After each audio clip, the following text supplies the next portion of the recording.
welcome everyone. Sorry about that late start. I had some errors to fix. My apologies for that. Hopefully everyone's having a good day. I know this stream was very hastily put together, and if it feels like that, it's because it is. It truly is hastily put together. So that was The Great Affair Is to Move from Forgive Durden's album Wonderland. Again, his fucking music has inspired so much out of me. Thomas Dutton, oh my god, I love you, man. Like, holy shit. Your fucking music makes me happy.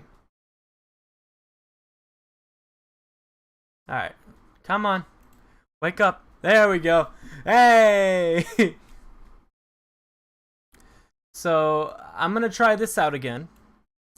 We got a brand new model for the VTuber. Hey! It's very crusty. Why is it so crusty? Can I fix that? Is there a way to fix why it's so crusty? It does not look like I can fix the crusty.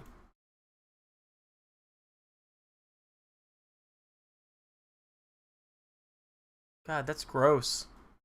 That is gross.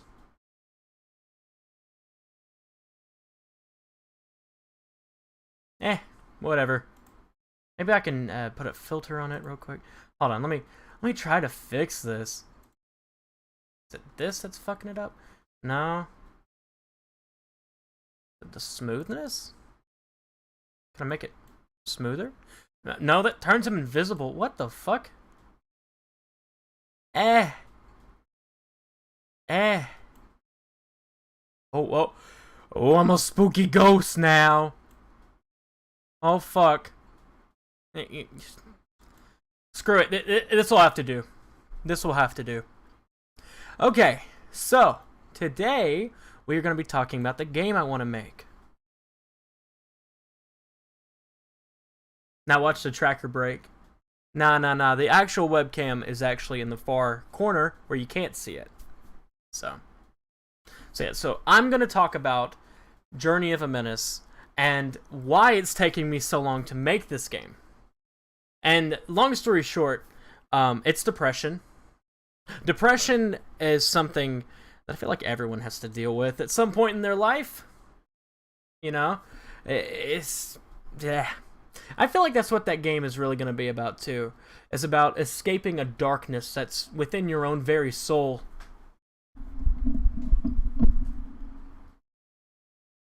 Yeah.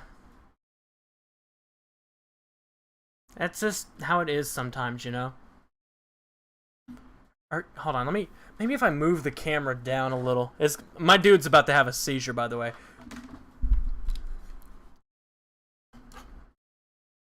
There we go, right? Yeah. Okay, let me calibrate my face real quick.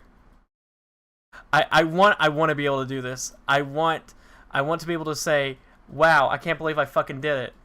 All right, calibrate. Hey. Okay. There we go. Now the mouth is actually fixed. Yeah. You know what? Just because we were able to fix it, let's just give him a good wave. Wave to the people. give him a thumbs up. Okay. So let me talk about my fucking game and what I want to do with it. You know what? Why don't I put the chat up? That should probably... I'm just going to copy this one. Copy. Paste. Boom.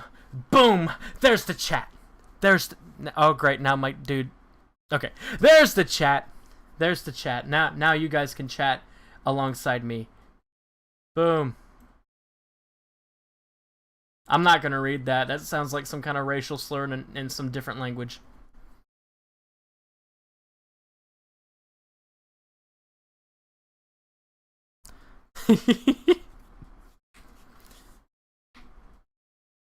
Okay, so let me pull up my Discord because a lot of this I have written in the Discord. So hopefully This all makes sense. Because I want it to make sense. So, I downloaded Unreal Engine 4 last night. And I opened it up. And it doesn't look too hard. The only thing that I can see being a big hurdle would be making the models. But as you can see, I made a Menace model pretty well. I made this myself using a template, of course. But I think it still looks pretty good. What do you guys think? It's hello and I don't believe you. I don't believe you. You want to see me join VR chat one day? Yeah. Yeah. I might do that at some point. Whenever I get a VR. I need to remember not to scratch my chin. Or else my dude does this. My dude goes, oh! Okay, let me pull up the Discord and I'll read off some of my story. Because, in my opinion, Journey of a Menace is a story... Damn it, Dave. Fuck you. Journey of a Menace is a story about self-discovery. It's a story about, like, just life. Living, even. Why would you lie? I don't trust you. It's gonna be some D's nuts in Turkish or something. Anyway. So, let's start at the beginning of the story. The genesis of this world. And I'm sorry I don't really have any kind of visuals to go with it, so just use your imagination. I really want this game to be a mirror, a parallel to the creative mind that every artist has. So, just bear with me. So this is from the perspective of the god. O the Sculptor is what his name is. Or he, she, it's really both. O the Sculptor is both genders. It's non-binary. It doesn't really have a he or she, but people call it father or mother. It doesn't really matter. So, it starts with a canvas. A starchy, blinding white. Then comes the flash of illumination, and the tools to record the plight. So I began drowning the surface with a swamp of acrylic swirls. I set the needle on its path, bobbing up and down and pass, tears and seams all turned to one with every stitch and each spool spun. Feed the line through its eye, draw it through the other side, pull the strand to satisfy the need to compose. O the Sculptor created artifacts by painting a planet on a canvas and pulling that drawing straight off the page. For he can draw anything and bring it to life. His second creation were the Ink Slingers, the very first Artifactians, to live on the very planet. Cerise, Flavo, and Azure, which is red, yellow, and blue, with the primary colors, of course. These three Ink Slingers were known as the primary ones. They didn't really like to work together for the longest time, only coloring artifacts one color each. Imagine a planet split into three different colors, red, yellow, and blue. Every tree is red, every mountain is yellow, and everything in the water is blue, of course. But imagine if everything was that color. You went outside and everything was the color. Not just the leaves on the trees, the whole fucking tree. Not just, the mountain itself, but even the animals on said mountain. So, picture that. A world where they only had three colors. Until one day, there was an accident. All three of the colors mixed. Which then created new Ink Slingers, known as the secondary ones. It's Urcherus, Verded, and Murata. Orange, green, and purple. With these new Ink Slingers, they brought peace to the land, bringing a new era of color. No longer were there any factions based on color, only teamwork. After many, many mixes, there were now millions of Ink Slingers. They came together to form one color that was every color, going from millions of beings to one, in one single instance, and that name of them was Onyx, black. They were the ultimate being of color, for they represented every color that is and will be. O the Sculptor was very pleased with this event, so he took the blueprints of the Onyx being and made more of them. So now there was 100 of them that lived on artifacts instead of just the one from millions. O the Sculptor gave his children a blessing. Not just the power of color, of course, but these beings were blessed with this power of creation that the sculptor had showed them how he created the world. He gave them his ability to draw. So they wasted no time populating the planet with beautiful creations, plants, animals, architecture, weather, and many, many more things. Artifacts was now glowing with beauty. So after the vision of the world had been realized, the sculptor proudly told his children that they would be in control of this world, while he left to go make other planets in the universe. But there was one child who felt neglected by their parent, and her name was Mala Instok, which I think that was Swedish for unique painting. She believed that her vision of the world was far superior than the others. But the only problem was she was colorblind. Cursed with this disability, she was shunned off by the other children. The other Ink Slingers would laugh at her, tell her that her creations were stupid and just disgusting. So, she shut herself off within a cavernous cave, where she would make her own creative creatures. Neon with ill-matching colors, these creatures would lay dormant within the crust of artifacts, but one day, their day would come. I like the idea of the Ink Slingers kind of looking... Here, let me see if I can get a visual for you. I know this is a JPEG, and it's not the best looking image.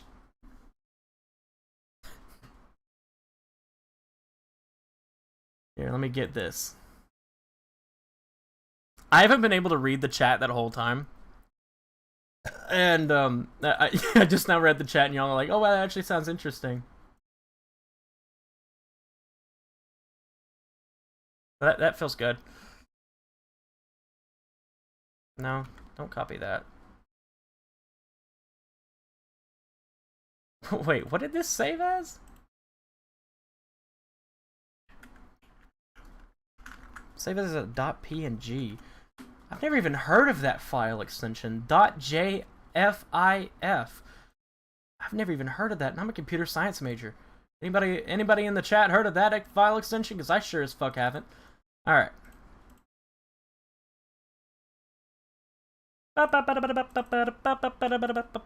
Alright, so this right here, this is what Menace really looks like. So I'd imagine that the Ink Slingers would also look like that. They're just blob people made out of ink. And I would imagine that the primary ones, of course, would be red, yellow, blue, you know, shit like that. Imagine this, right? Imagine that, but it's a different color. I think it looks cool. So yeah, Menace basically is this. That is Menace. This is Menace's true form. Basically, the body that you see here with the ink on the face, you know, this is just a mannequin, really. Whenever I call them Ink Slingers. I'd imagine that would be his race, an Ink Slinger. But at the same time, I'm like, I feel like it has to have like a definitive, you know, name, but I haven't come up with that yet. So I'm just calling it an Ink Slinger from now on. But how his race is born, there is no sex involved, there is no pregnancy involved. Basically, the parents go to like a priest or something for their religion, which is the Ink Slinger's religion, and they take this knife and they cut their hands and they draw in unison. And whatever they draw is what's on the baby's face when they get their mannequin body. I believe that is really interesting. Can you imagine being in love with somebody so much that you're able to, in unison, draw something perfectly symmetrical, and then, like, it creates your kid, basically? I think that would just be amazing. Like, just an amazing visual, even. This stream is a family-friendly stream.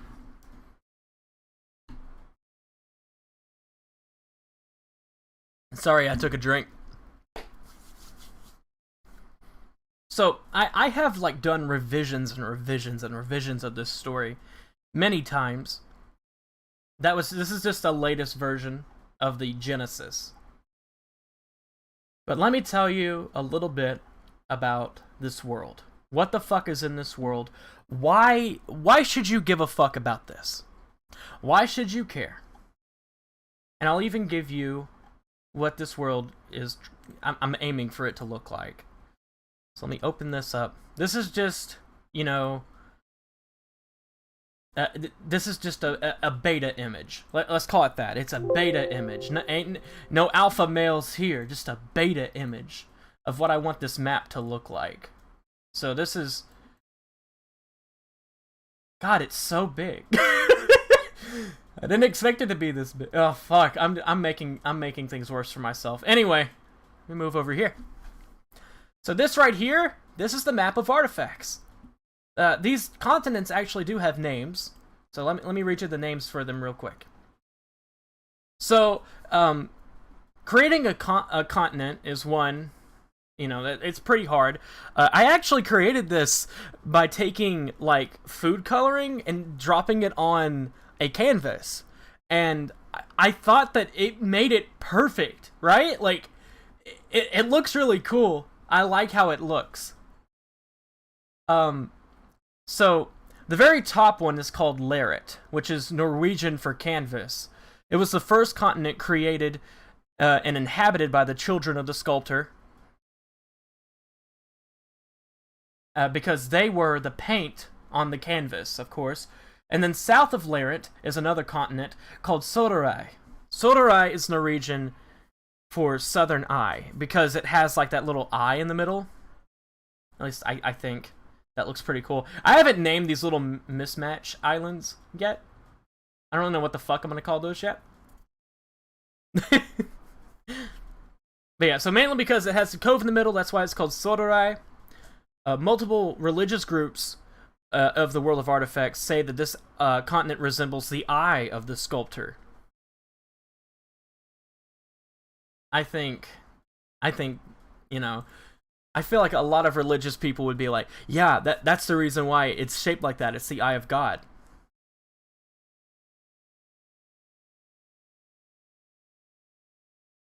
How much money would it cost? I'm shooting for, if this game ever does come out, it'll either be free or maybe it costs $10. That's what I'm shooting for. I really want to make, like, a tech demo of, like, a chapter 1, where I just tell the story of the Genesis. There's a basic, you know, opening chapter, maybe an hour long of gameplay.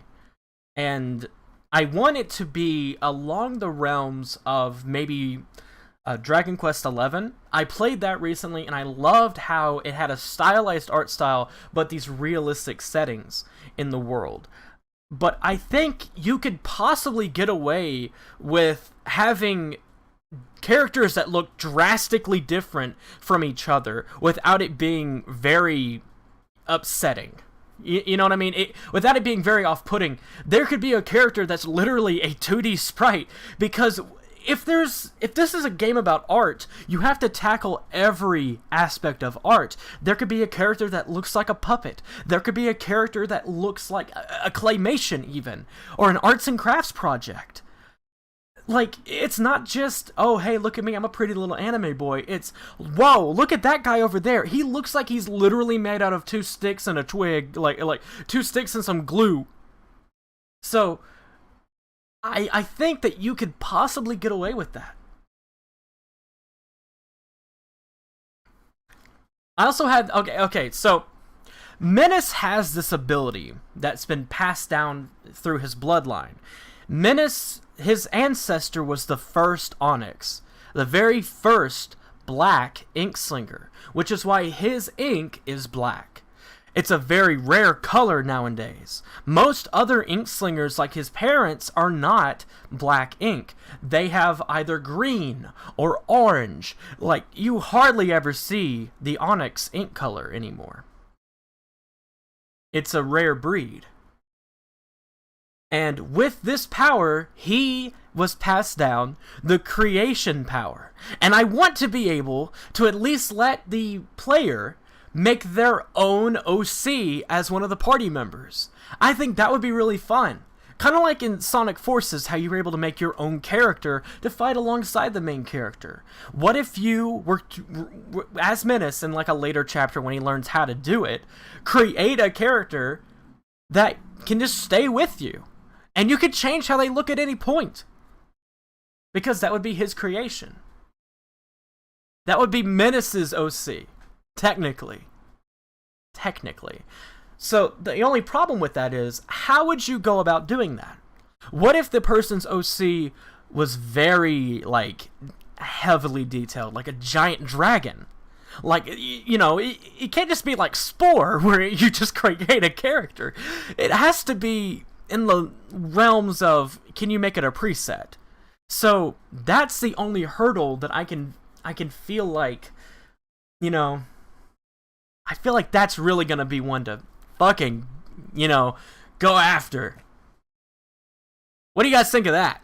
I think that sounds fucking cool. The idea that you could create your OC in this game. I mean, that even opens up, you know, maybe down the line a DLC where it's like, hey, here's like a billion other fucking things you can add to that creation studio to make your OC look even more like your OC. But I don't know. I feel like it'd be a free DLC. I don't like paying for DLCs, especially for cosmetic shit.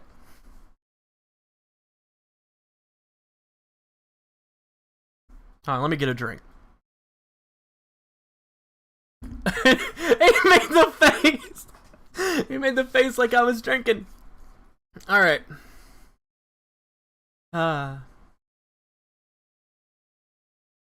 So let's discuss some more shit. So as of right now, there are at least 22 different chapters I have planned. We have the Prologue, which is the birth of a Menace, which goes into Menace's childhood. Like, what's Menace's real name? You know, shit like that. I mean, his name isn't Menace. They didn't just fucking name him Menace. He has a fucking normal name. Menace's real name is Oliver. Because, in my opinion, the most innocent thing in the world, to me at least, is my nephew, Oliver. So I gave Menace the name Oliver because it felt natural. Like, he just looks like an Oliver to me.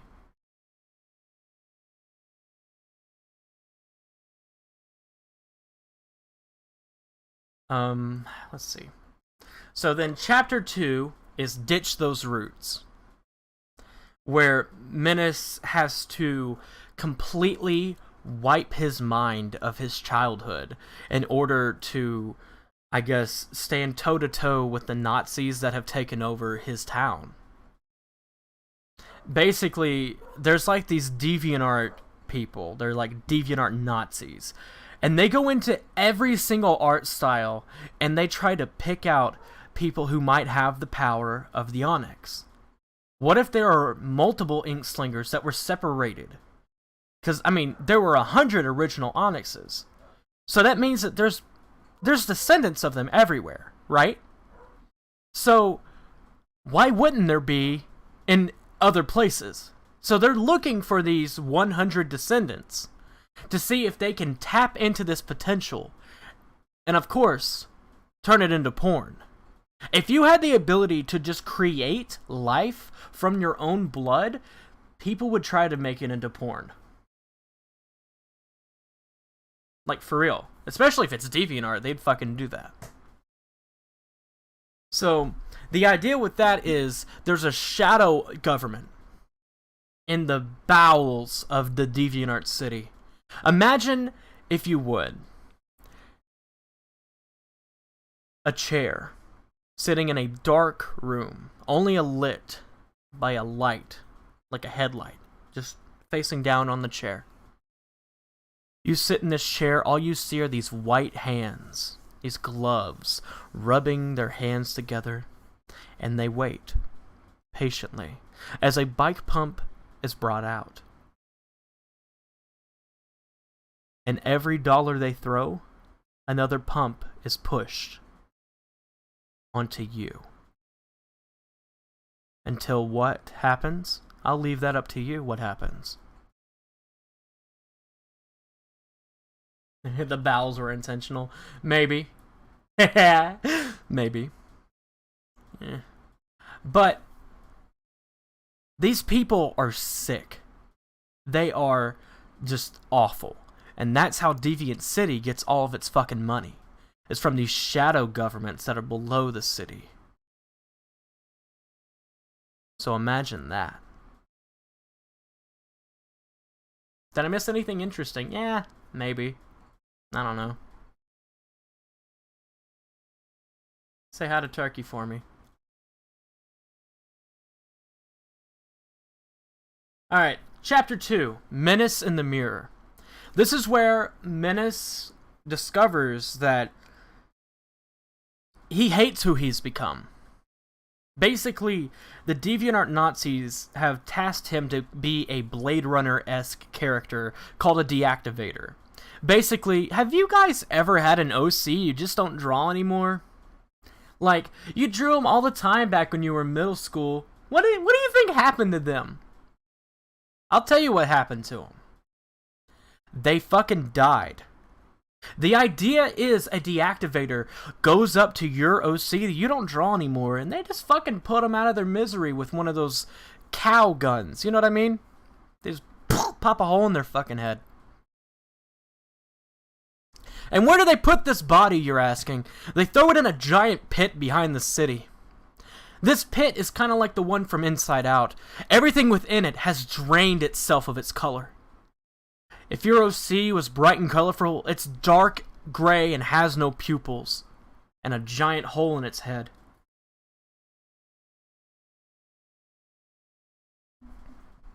So I feel like everyone can relate to that. Everyone has had an OC that they don't draw anymore. And when they'll see these characters that were just tossed aside, abandoned, and murdered, basically, they'll be like, damn, I feel like nostalgic a little. You know what I mean? I feel like a lot of people are gonna really internalize that. So then there's a great exodus. Menace uncovers the shadowy underbelly and shows it to everyone in this fucking city. Says, your power, your water, everything is being funded by these sexual deviants who are jerking off with your tax dollars. Everything that you pay for is so some fucking loser can jerk off. How would you feel if that were the case? You would be quite mad, wouldn't you? I would be mad. I would be mad for sure. I work hard for my money. Why should some fucking rich bastard get the ability to jerk off and make money all day? That's not right. So, what happens? The city goes to shit. They kill the rich people. All the rich people get fucking destroyed by every person in that city. Ripped to shreds.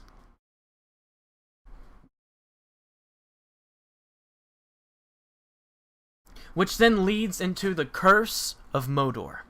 After seeing what he had become, Menace was stricken with this aura of emptiness, depression. He felt so fucking empty. That he had been killing these people who had lives. People just didn't know about it. They just weren't on record. So, what do? He wandered into the wrong forest. A forest that was home to a giant creature. A creature who fed on depression like a snack. Here's an artist illustration. I don't remember who drew this for me, but whoever did, you are a fucking legend, and I need you. Like, I will pay money for you to draw art for me. So here's this. So let's No, not eat the rich fantasies, kill the rich. So, this is Modor.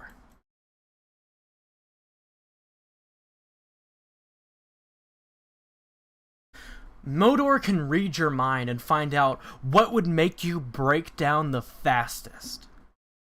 Menace not only witnessed his parents be murdered by Nazis, but Modor can take the form of his dead parents just to fuck with him. And anytime he blinks, his eyes, they get more rotten.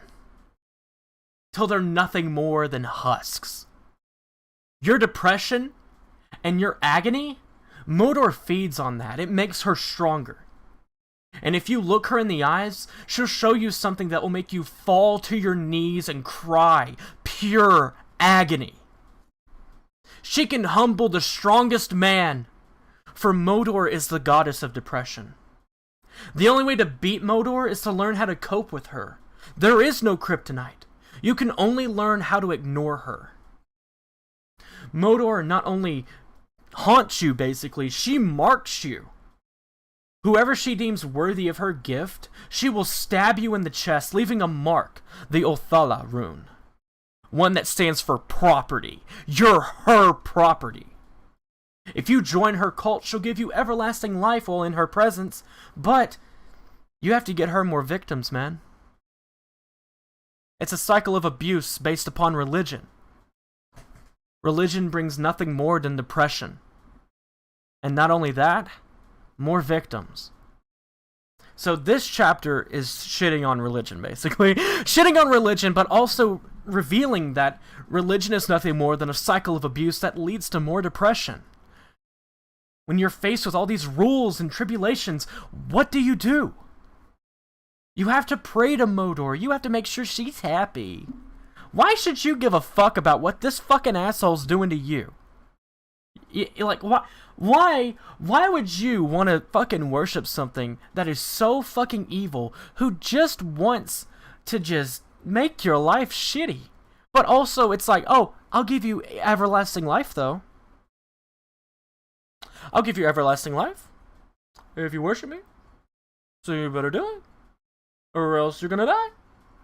I'm gonna pick you up and pin you up against a fucking tree till the branches burst through your chest. That's what Modor's all about. So, how did Menace get here? Well, he met a character by the name of Greg. Let me pull up a picture of Greg.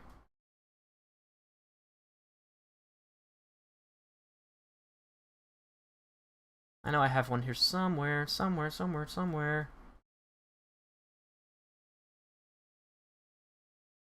Where is it? Oh, is that really the only fucking picture I have?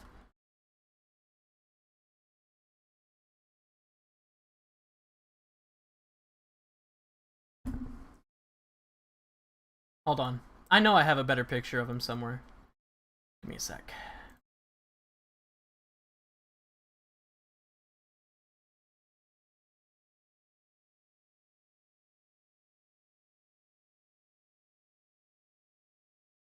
Boom. This is Greg.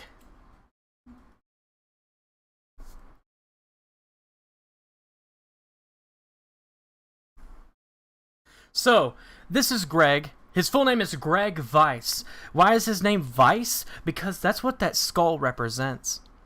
Underneath this exterior of this clay skull that he wears on his head, he's just a fluffy little ball. He's an arts and crafts project that was made by a cancer patient, a young boy, who died when he was only 10. Let me go into detail on this, because I think it's a really heart-wrenching story. So Greg was the OC of a young child who died of bone cancer. He's made of basic arts and crafts materials, his vice being the skull made out of clay that he wears as a mask. It reminds him that death took away his only friend, his true creator, and through his depression, he was sucked into the wicked arms of the cult of Modor, where he would now lure more victims with his kind and friendly demeanor, till one day he meets Menace. And Menace helps him realize death happens. But you can still remember anyone as long as you just remember them and keep their memory in your heart.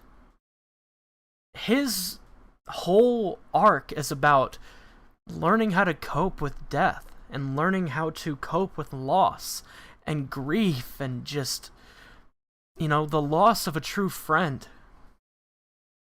And I feel like everyone can relate to that. Everyone has lost somebody near and dear to them.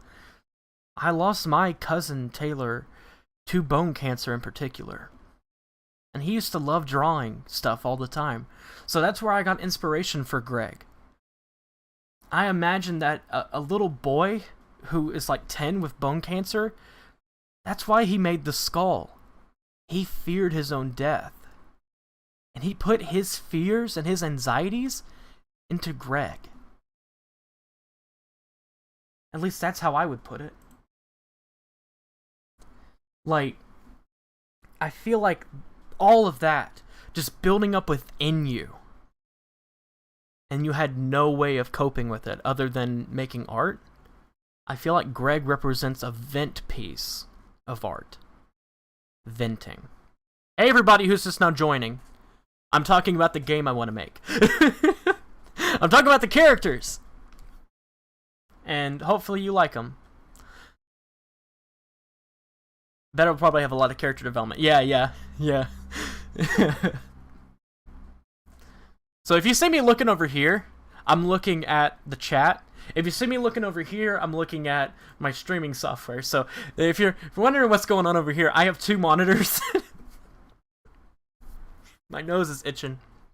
I need a drink.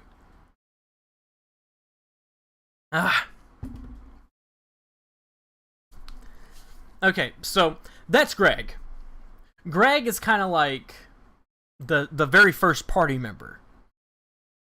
So, it's hard to just say imagine. Like, have you ever been to Hobby Lobby and you picked up...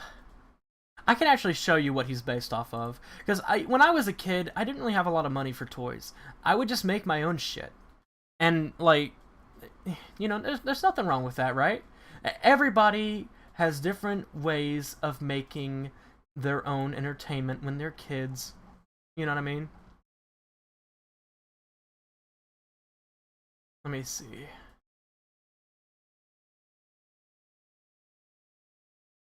Ah, here it is.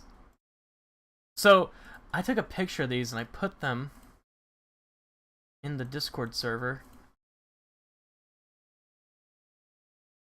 I might get a few of them, but I'll get this one for reference.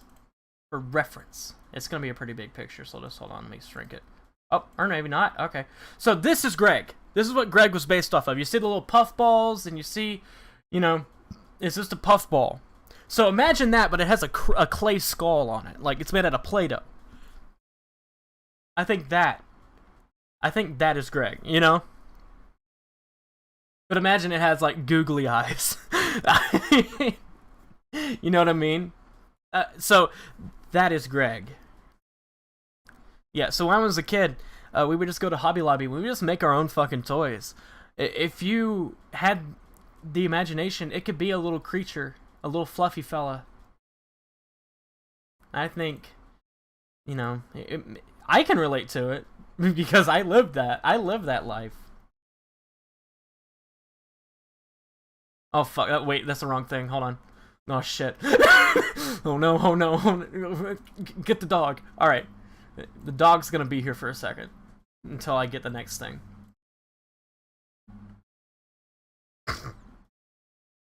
I have like horrible allergies right now, y'all. Oh yeah, I remember this fucking idea I had. So I had this idea for different fighting styles, but what if it's based off the style of art that they are? So kind of like a stand from JoJo, but it's called Style. Each character has their own style of battle. Menace uses his ink to create creatures and weapons for a limited amount of time. This creation can last maybe 5 turns, but he has to recharge. Greg uses arts and crafts to make different items in battle, such as traps, or if he has a few turns, he can make powerful items, or healing items even. He could be like a healer.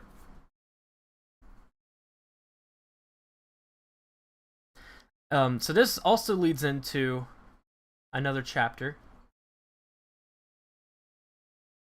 Let me scroll down.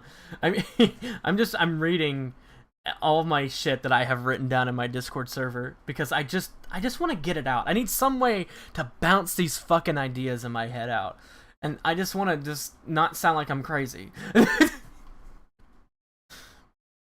All right. So this leads into Omega.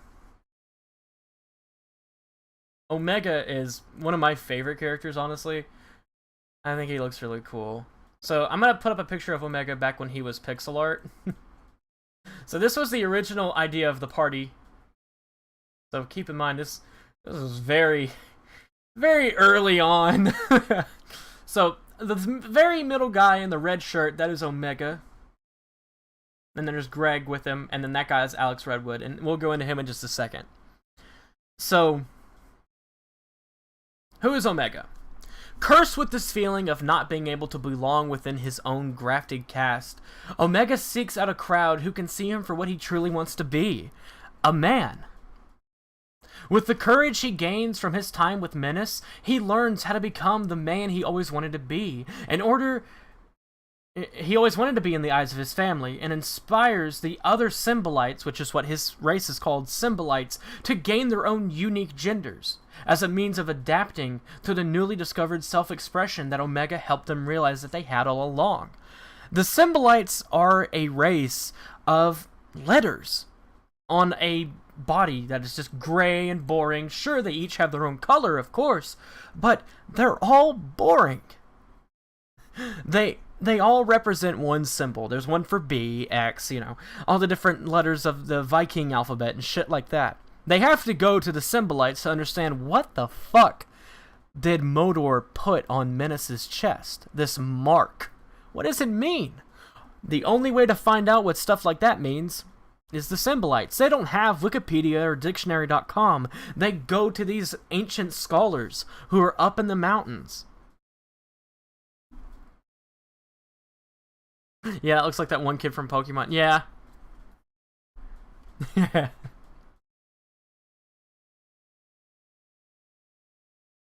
Alright, let's see. I think, his story is going to resonate with a lot of people. So basically, they have no gender. Omega and his race are all non-binary, they have no gender. There's nothing, it's smooth. Nothing is down there. But Omega wants to be a man.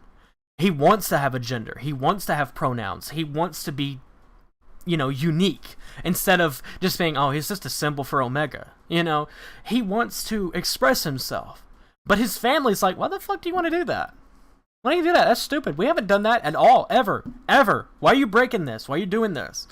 But when he finally finds a way to express himself in words that they can understand, they also learn, well, maybe he's onto something.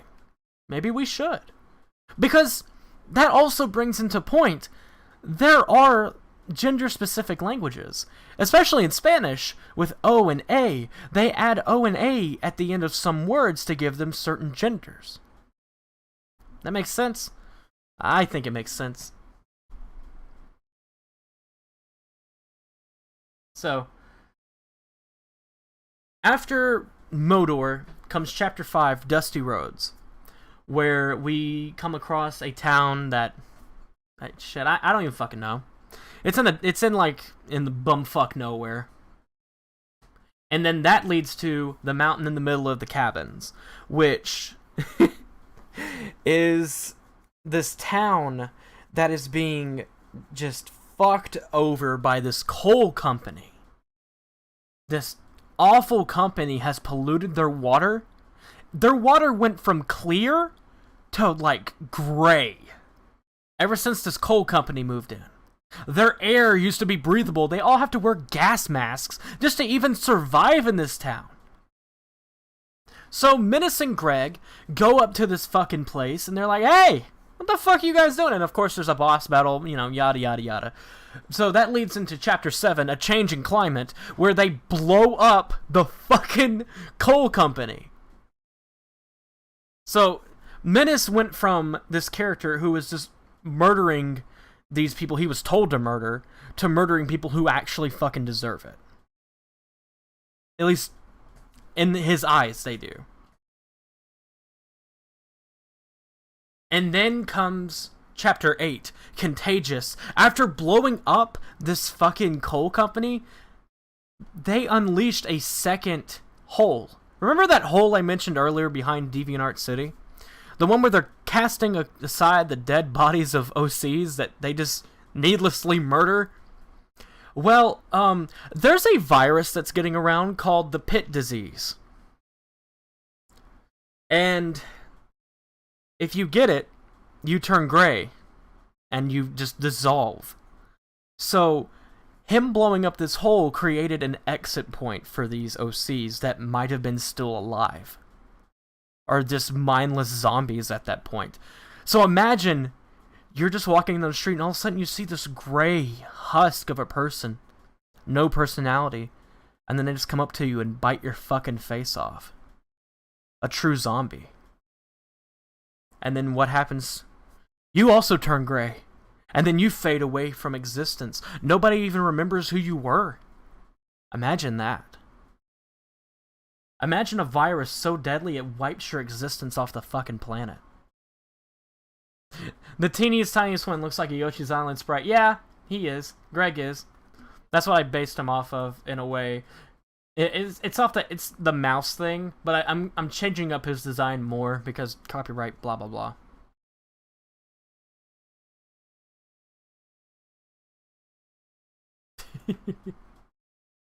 Yeah, let me change this real quick.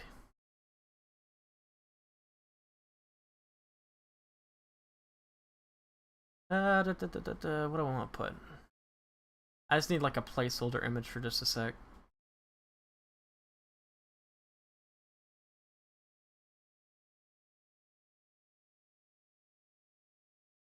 Oh, here's Modor. This is the sprite I made for Modor for her battle sprite. Like when you're fighting her. Ah, it's pretty fucking scary, isn't it?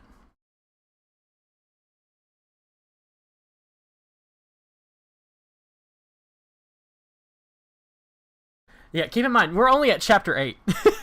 So Chapter 9 is when we introduce Alex Redwood, which is an OC of mine that's old. Old OC.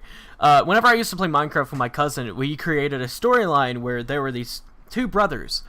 One of them was adopted. He came from a kingdom from the sky. And one day, there was this character called the Lich, who destroyed whatever magic was keeping the city afloat, murdering his parents and Alex being the only remainder of this kingdom.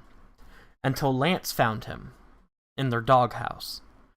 And Lance and his parents raised Alex as if they were just brothers. And they became scientists and adventurers who studied ancient lore. And I want Alex Redwood to come in to be a scientist to help stop the pit disease. But now that 2020 has happened, I want there to be people who think that the pit disease doesn't exist. I want there to be a commentary on those kind of fucking people. You know what I mean? People who think that the virus is nothing, don't worry about it, and then they get their fucking face bitten off. And then they disappear from existence. No one even remembers they exist. What was his name? I don't remember him. That's fucking funny. That is fucking funny. Put a mirror up to these people and show them how fucking stupid they sound. Because how could you deny the existence of a virus, but then be upset if someone denied your existence entirely? Oh, wow.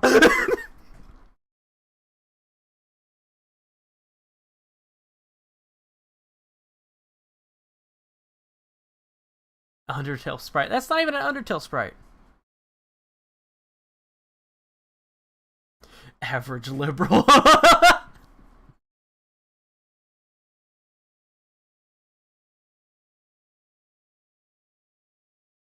Yeah.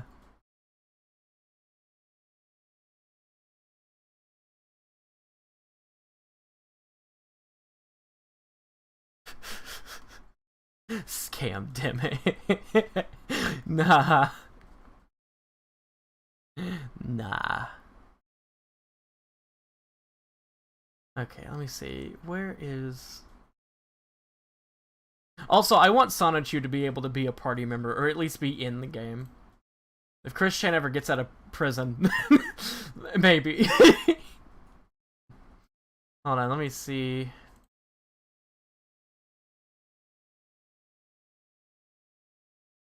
I know I have... So originally, I wanted the leader of DeviantArt City to be Solar Sands, but now that I'm really thinking about it, I think I'm going to change that. But this was supposed to be his office, right? So this was supposed to be his office. Like, the idea of, like, him being in control of the seedy underbelly and just letting people do whatever the fuck they want, it makes sense. But I feel like I'm going to change it. I feel like that was too mean-spirited. So this is what Deviant City would look like, you know, on a good day. The sky is just smog. Like, you got the porn theater, drugs, and chaos. Because, you know, there's always those edgy OCs that just want to buy guns. Imagine starting a fight in DeviantArt City. There's always somebody who's going to have a god form, a Super Saiyan form. Like, I think that'd be really fucking funny.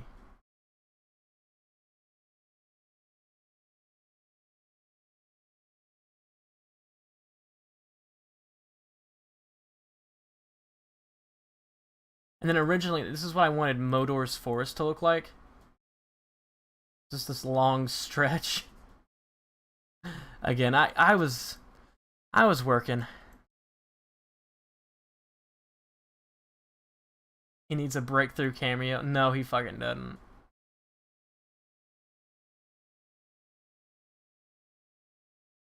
And this is what I wanted the Symbolites town to look like. I know that one looks like a dildo. I didn't even fucking think about it when I made that. But I wanted their houses to look unique and alien in a way. Like, very unnatural. Like, there's no way this could be a natural fucking house. You know? I think it looks neat.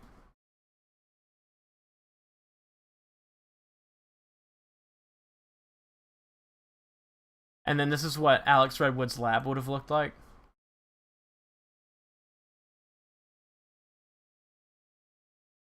I think that would be cool. So, there's a few places that I had made previously. Back when I wanted this to be like an RPG Maker game, I was going to make it kind of like how Lisa is. How it's kind of, you know, not really like a flat RPG, but kind of like a side-scrolling RPG. That's what I was somewhat shooting for there.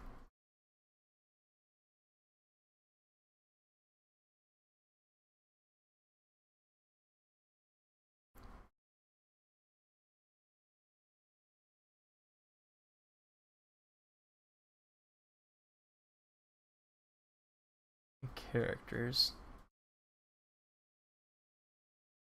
Okay, so here's the Lich. This is what the Lich would have looked like. Pretend this is animated.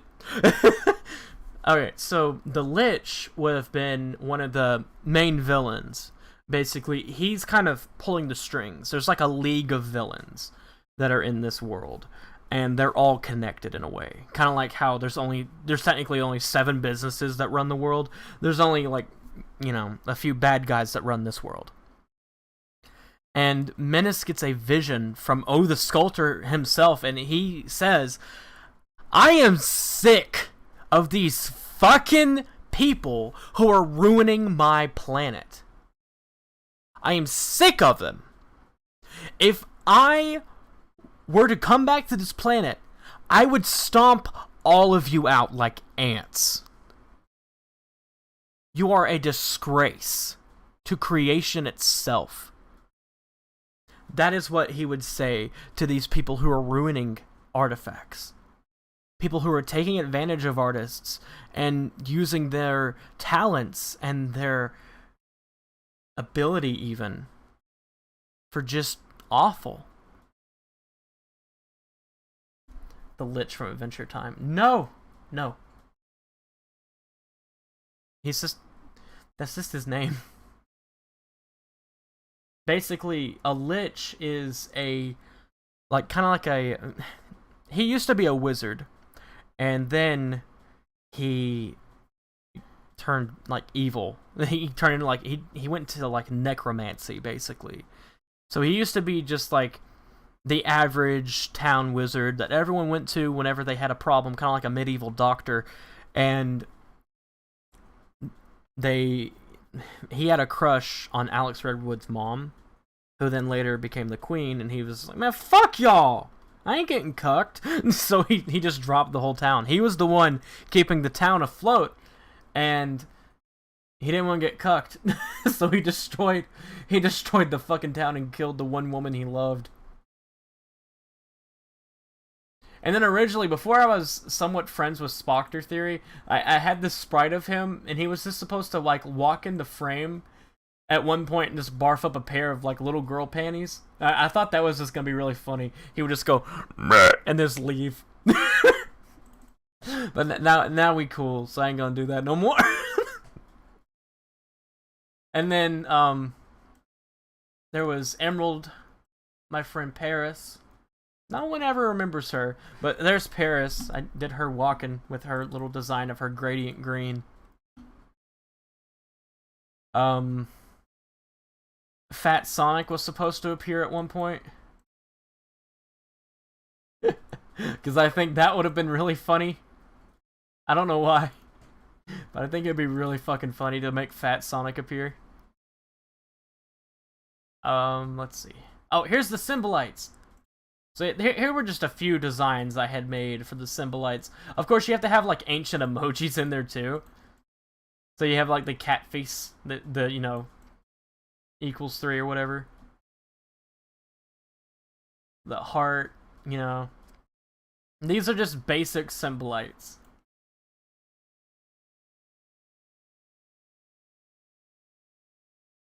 I could probably get away with the Sonic thing if I just colored it a different color.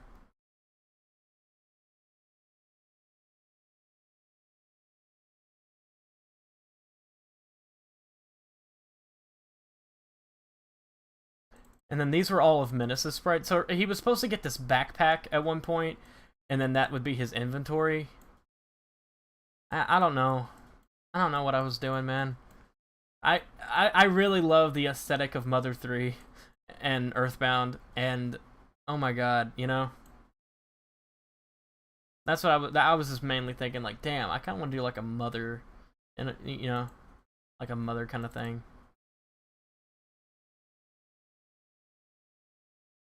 Here's a picture of Modor that Paris, Emerald, she drew for me. So that looks pretty fucking cool. I wonder if I'll ever get to use that. But she drew this for me, and I still think it looks so fucking cool.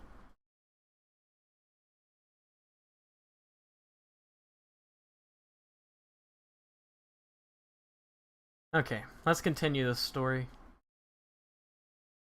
I'll just do this. That looks like a good visual. So that leads us into More Than Divine Decree. So this is where Menace learns how to create life with his power. And he stumbles across like an ancient ruin of one of the Onyx people, and he learns about how to do it.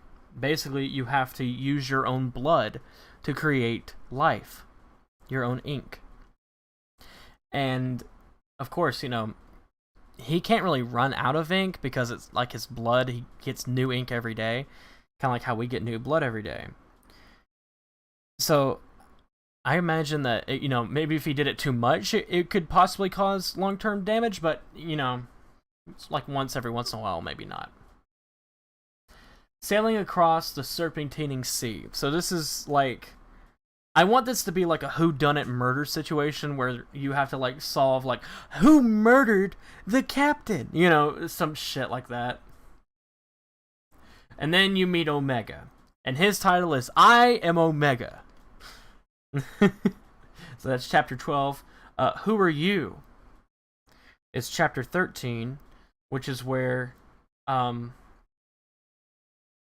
Greg finally realizes he doesn't need the fucking skull anymore. And he loses all of his vices.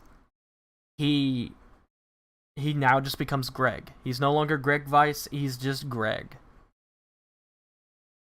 Lost in the sandy dunes and ruins of a forgotten era, I might combined. I don't know. Return to Birthright, I think also. Maybe I got these wrong. I think more than Divine Decree would have been learning about, like the lore of the genesis of the world. But I feel like those characters have to have known about that at some point. Like they have to teach it to you, maybe in like school or maybe a church. I don't know. Blood of Life, I feel like that seems like something I wrote, like, oh, this is where Menace gets his shit. He gets it in chapter 17, halfway near the end of the game. Enter the Lich. Fall of the regime. We are menaces. And then end of the journey. So I think Enter the Lich is where he finally puts all of his cards on the table and says, hey, this is my backstory. This is who I am. And by the way, I know who you are. I've been watching your entire journey, tracing your steps. Along with all of your guests and friends, I have been watching you all. And you should be ashamed. Ashamed, and you should fear what I am capable of. You know, shit like that. You know, evil villain talk. And then, we are menaces. Everyone in the world says, we are menaces. Also, at some point, Menace gets his arm ripped off. He goes, fuck you, that's why. So yeah, 22 chapters. I might condense them. Now that I'm looking at this, again, you know. What's happening? You just joined? I'm talking about a game I want to make called Journey of a Menace. So yeah, I'm still writing the story. And so yeah, here are the villains, right? So you have the DARC. You have the shadow underbelly of the Deviant City. You have Modor, you have Zanuck Thomas, the Forgotten, and the Lich. Oh, I forgot about the Forgotten. The Forgotten is an OC of mine that you'll just have to find out about. But he comes in and says, if it wasn't for you, I wouldn't be forgotten. Dead. Like, he comes out the pit. He's like the leader of the pit virus storyline. So he, in a weird meta kind of way, he comes up to Menace and says, if you didn't exist, I would still be alive. And he's like, who the fuck are you? Like, I think that would be funny. And then people would do the research and be like, oh, what the fuck? Why did he reference that?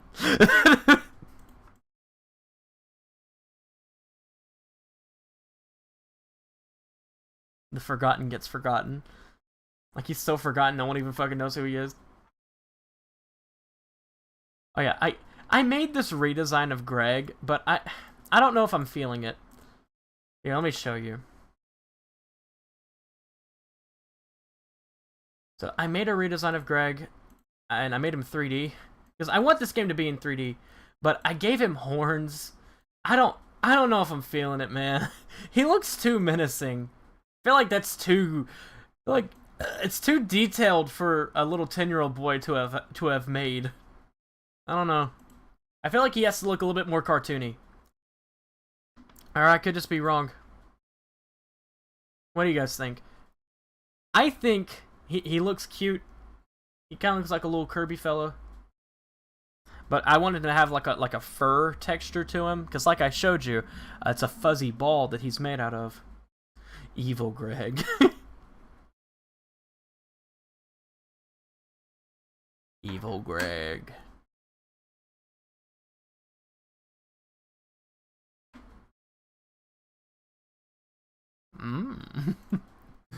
It's so pixelated. Yeah. Still working on shit. So, I feel like that's all I have so far. But if you really want to know where I'm getting most of my inspiration from, Razzia's Shadow and Wonderland, two of my favorite albums of all time. They have really inspired me to write this story.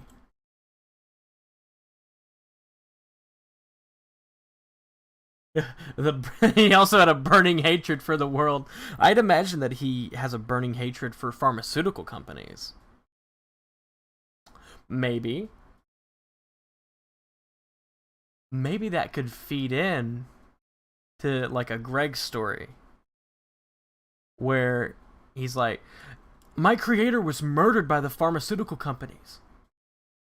Like, he was murdered. I feel like this world is kind of like Chalk Zone, where they know they're not really people. Like, they know that they were made by somebody, they just don't know who. In a way, you know? Like, there are ones who know of their creator, and there are ones who it's like Men in Black. They just know that they exist. They just forget. Because we all have had that OC that meets us. You know what I mean? We've all done that fucking image where the OC meets the creator.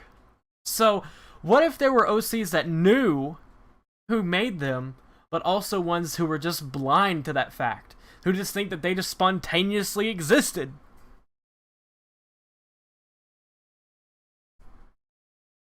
What's the 10-year-old's music taste? I don't know.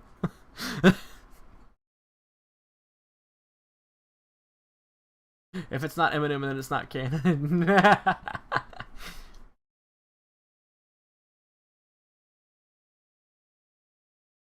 Yeah. I don't know. I'm like I said, I'm really still working on this story, and I want to finish my story before I really get into that nitty-gritty of coding.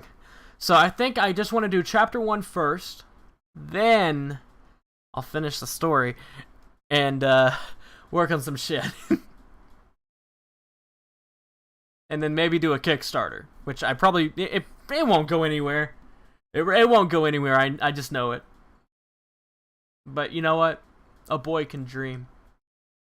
A boy can dream. So, what do you guys think? Would you play the game that I have described? It is an RPG with very, very light battle mechanics. It's mainly focusing on the story. In a way, I thought about making a walking simulator, but that sounded dumb. I want there to be some engagement. I want there to be a boss. I want there to be fights. And like I said, Dragon Quest XI deeply inspired me. I loved that game. But I don't want there to be random encounters. I want you to be able to see, oh hey, that's something I can go fight. You don't have to. But if you want to, you can. Maybe you could release the game on GameJolt or itch.io, yeah. Yeah, the demo will be free, of course. Of course, it will be free. It's honestly very interesting. Thank you. Thank you.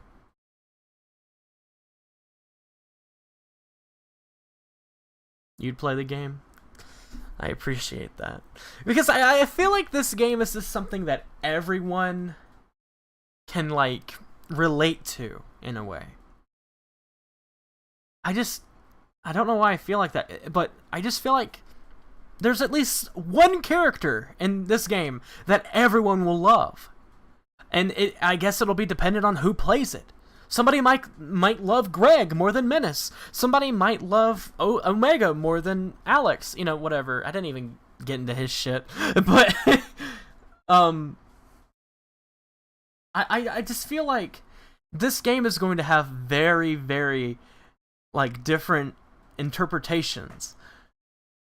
And it's going to be very interesting to see. Because I'm going to leave a lot of theory shit in there, too. Like, I think that is going to be really cool.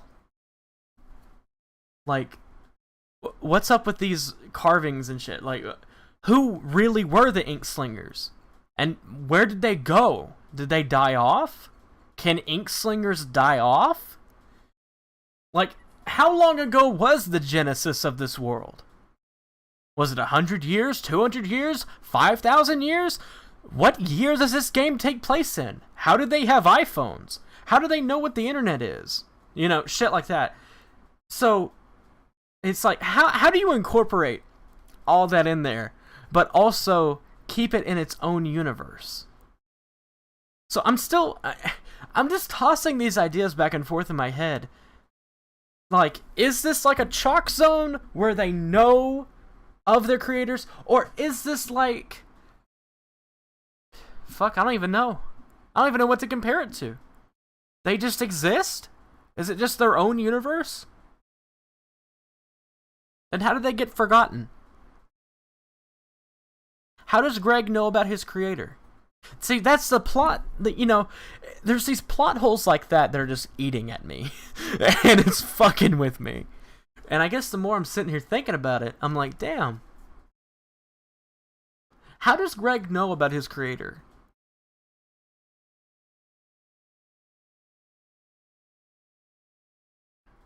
I guess I really haven't even put thought into that.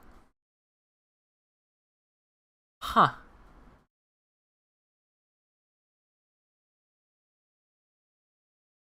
Damn.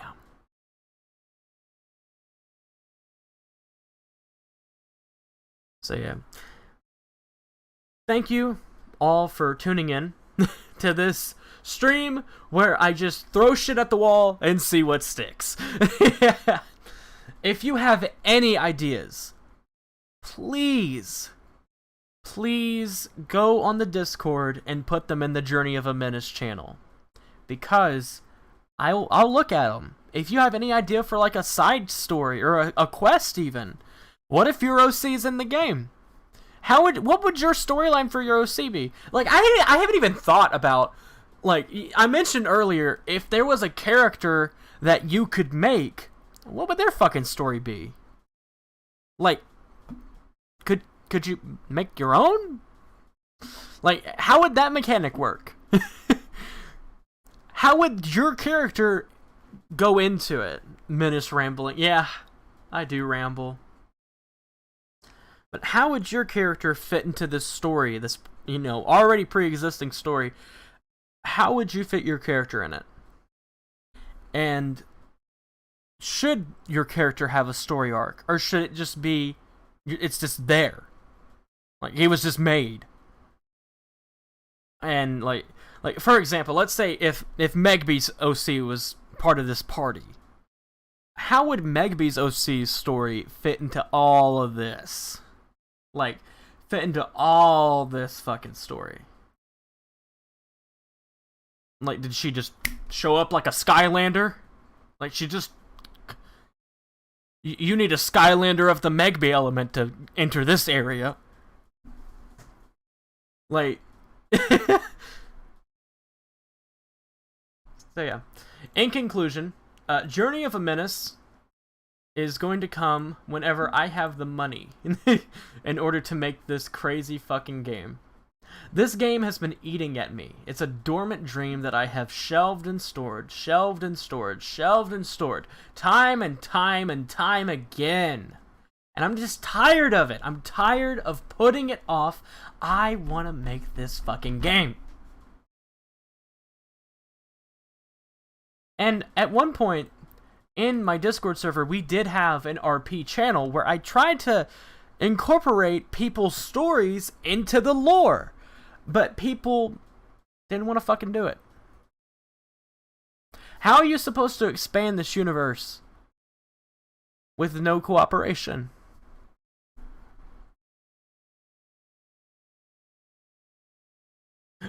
What if Dave's OC is in the story and he eats a pickle the wrong way or some shit? Then you have to say, well, how do you eat a pickle the right way, huh? That's Dave's story. That's your fucking story, Dave. That's your OC. He ate a pickle the wrong way. How'd you eat it? What's the right way, Dave? Dumbass.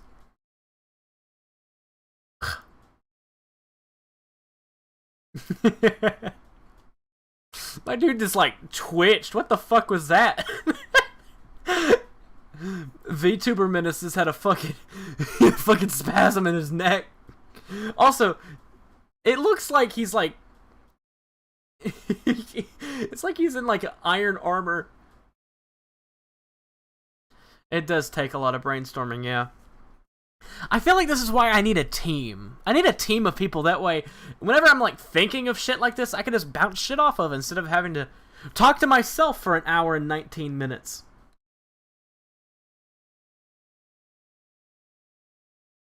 What the fuck is going on? My dude's stroking out. You put the Ganucci. You put the what in it? You put the Ganucci